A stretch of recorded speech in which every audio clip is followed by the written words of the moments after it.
بسم اللہ الرحمن الرحیم نحمده ونصلي ونسلم على رسوله الكريم اما بعد فاعوذ باللہ من الشیطان الرجیم بسم اللہ الرحمن الرحیم ان تنصروا اللہ ینصرکم وقال رسول اللہ صلی اللہ علیہ وسلم قل آمنت باللہ ثم استقم صدق اللہ وصدق رسولہ النبی الکریم اللہم صل علی سیدنا و مولانا محمد وعلی آل سیدنا و مولانا محمد وبارک وسلم۔ اللہ رب العزت کا بہت بڑا کرم اور احسان ہے کہ ہر ہفتے کے دن یہ تھوڑا سا وقت نکال کر آپ ساتھیوں سے کچھ بات چیت ہو جاتی ہے، ملاقات بھی ہو جاتی ہے، آپس میں ہم ایک دوسرے کو دیکھ بھی لیتے ہیں، کچھ نہ کچھ وہ باتیں جو ضروری ہوتی ہے ان کا مذاکرہ بھی ہو جاتا ہے۔ آپ حضرات کے سہماہی امتحان بالکل قریب ہے، اس کی تاریخیں بھی لگ چکی ہے اور امید ہے کہ انشاءاللہ ہر طالب علم نے اپنے امتحان کی تیاری بھی شروع کر دی ہوگی۔ شروع کر دی؟ تو بھائی میری طرف دیکھ کے تو بتائیں نا، دیکھ کہیں اور رہے اور کہہ رہے ہیں ہاں شروع کر دی۔ کس چیز کی شروع کی ہے بھائی؟ توجہ اس طرف، میری طرف رہے، ادھر ادھر ادھر مت دیکھیں، نہ آپس میں بات چیت کریں۔ امتحان کیوں رکھا جاتا ہے؟ تاکہ ہمیں اندازہ ہو کہ آپ نے کتنا پڑھا ہے اور کیسے پڑھا ہے۔ سمجھ گئے؟ امتحان کے ذریعے سے ہی آپ کی بھی حفاظت ہے اور ہماری بھی حفاظت ہے۔ ایک آدمی جب کوئی کام کرتا ہے،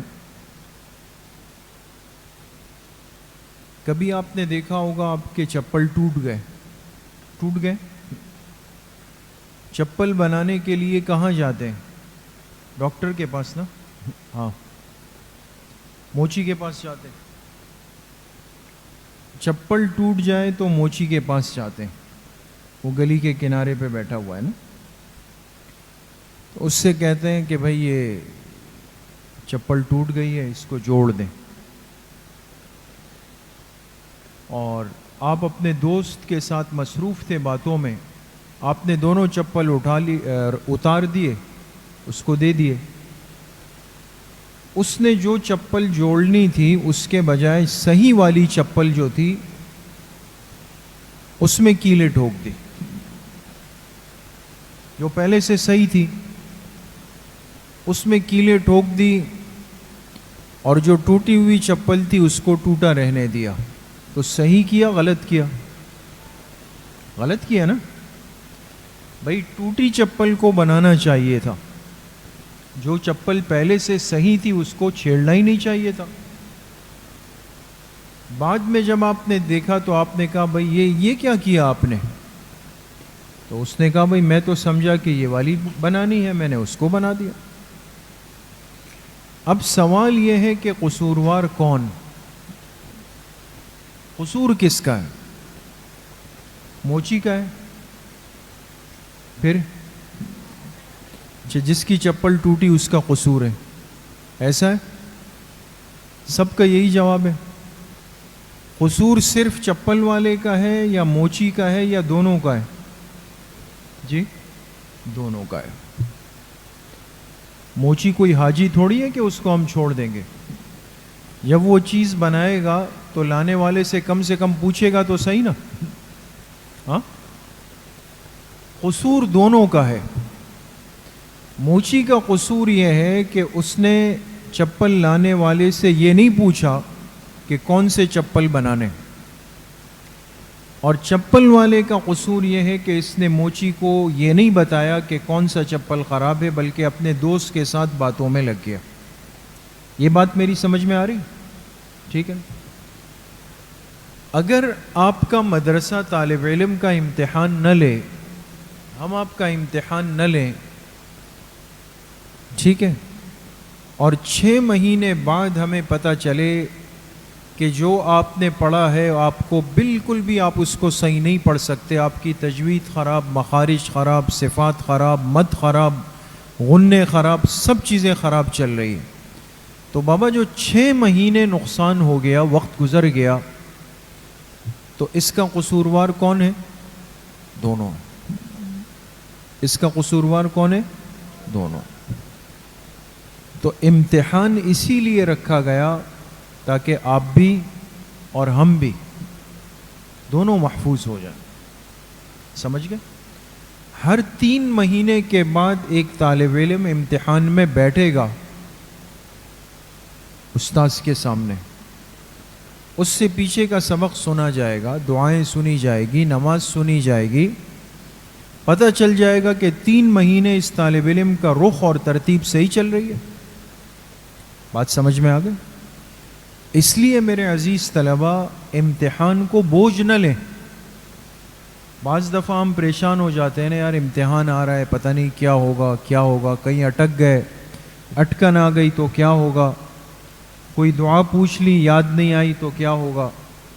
پریشان نہیں ہونا چاہیے، بلکہ طالب علم کو محنت کرنی چاہیے، تیاری کرنی چاہیے، وقت کو محفوظ اور قیمتی بنانا چاہیے، اور اس نیت سے بنائیں، اس نیت اور سوچ کے ساتھ بنائیں کہ آپ نے صرف پاس نہیں ہونا، آپ نے 100 میں سے 100 نمبر لینے۔ 100 میں سے کتنے نمبر لینے؟ 100 نمبر۔ کون کون 100 نمبر لے گا؟ سب لیں گے نا؟ سیدھا ہاتھ ہمیشہ اٹھایا کر۔ 100 میں سے کتنے نمبر لیں گے؟ 100 نمبر لیں گے، بس نیچے اور نہ اٹھائیں ورنہ 200 ہو جائیں گے پھر۔ تو 100 میں سے 100 نمبر لینا مشکل نہیں، تھوڑی سی محنت کی ضرورت ہے بس۔ وقت بالکل بھی ضائع مت کریں، ایک چھٹی بھی مت کریں، دیر سے بالکل نہ آئیں۔ بعض طلبہ کیا کرتے ہیں؟ دیر سے آتے ہیں، کوئی 8:30 بجے آ رہا ہے، کوئی 8:15 بجے آ رہا ہے، دوپہر میں کوئی 2:15 بجے آ رہا ہے، کوئی 2:20 پہ آ رہا ہے۔ کرتے ہیں نا بعض طلبہ اس طرح؟ ایسا نہیں۔ اچھا طالب علم وہ ہوتا ہے جو ایک غیر حاضری بھی نہ کریں، الا یہ کہ کوئی عذر ہو، خدا نہ خواستہ بیماری ہو گئی، بہت زیادہ بارشیں ہو گئی۔ ہاں، آپ میں سے کون کون آیا تھا اتوار کے دن استسقاء کی نماز میں؟ وہ ہاتھ اٹھائیں۔ استسقاء کی نماز کس کس نے پڑھی؟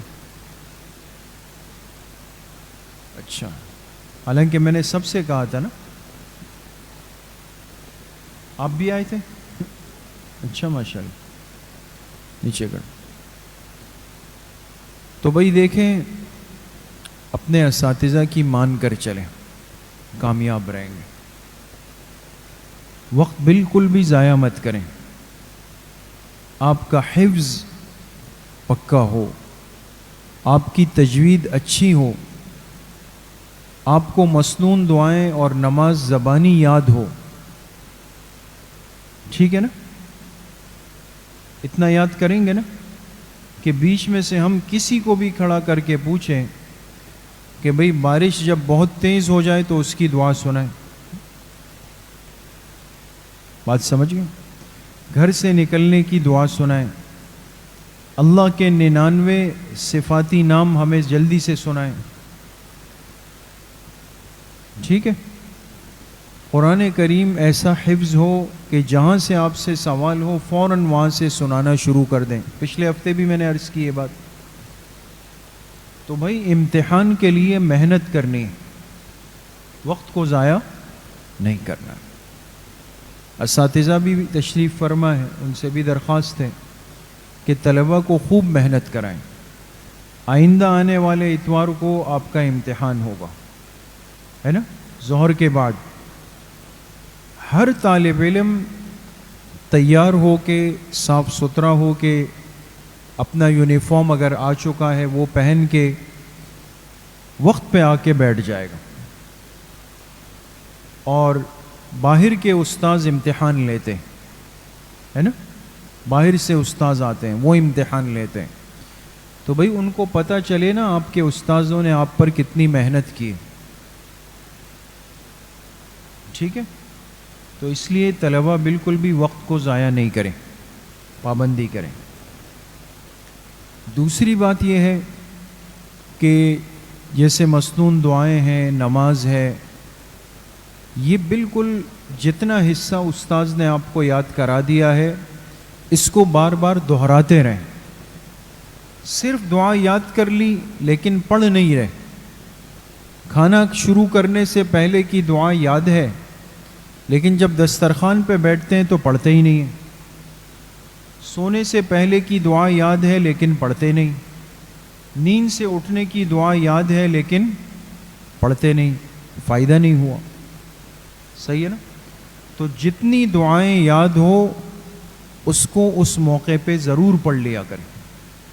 ایک تو آپ کو سنت کا ثواب ملے گا, صف میں بیٹھ جائیں. سنت کا ثواب ملے گا, دوسری وہ دعا محفوظ رہے گی. ٹھیک ہے نا؟ تو آئندہ اتوار کا امتحان ہے اور کوئی طالب علم نہ غائب ہوگا نہ کوئی طالب علم فیل ہوگا.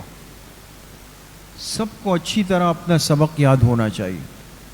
حفظ کے طلبہ کتنے بیٹھے ہوئے ہیں؟ ہاتھ اٹھائیں. حفظ والے, یہ حفظ میں, آپ حفظ میں تو نہیں ہو نا؟ ابھی نیچے کو. آپ حفظ میں ہو؟ ماشاءاللہ.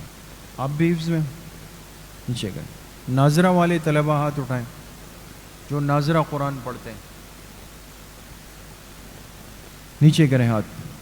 قاعدے والے جو قاعدہ پڑھ رہے ہیں وہ ہاتھ اٹھائیں. جی آپ قاعدہ صحیح. تو حفظ, ناظرہ, قاعدہ تینوں طلبہ سے درخواست ہے کہ خوب محنت کریں. ٹھیک ہے؟ ٹھیک ہے نا دوستوں؟ اور دیکھیں بال, کپڑے, لباس, ٹوپی سب صاف ستھری. عجیب و غریب بال بنا کے آئیں گے برا لگے گا. یہ والی ٹوپی نہیں پہننی ہوگی. صحیح ہے نا؟ اگر مدرسے کی ٹوپی کسی کو نہیں ملی ہے ابھی تک تو وہ سفید ٹوپی پہن کے آئے گا. کون سی ٹوپی؟ یہ والی ٹوپی ہے نا. آپ کھڑے ہو جاؤ ایک منٹ کے لیے. ایسی ٹوپی ہے نا, سفید رنگ کی ٹوپی ہو. تو ایسی ٹوپی پہن کر آنا ہے تمام طلباء نے. رنگ برنگی ٹوپیاں نہ پہنیں. ٹھیک ہو گئی بات؟ اس کا خیال کریں. کپڑے صاف ستھرے رکھیں. جب مسجد کے گیٹ سے باہر نکلیں شور نہیں کیا کریں. اکثر ہم لوگ آتے ہیں, آپ لوگ باہر شور کرتے ہیں.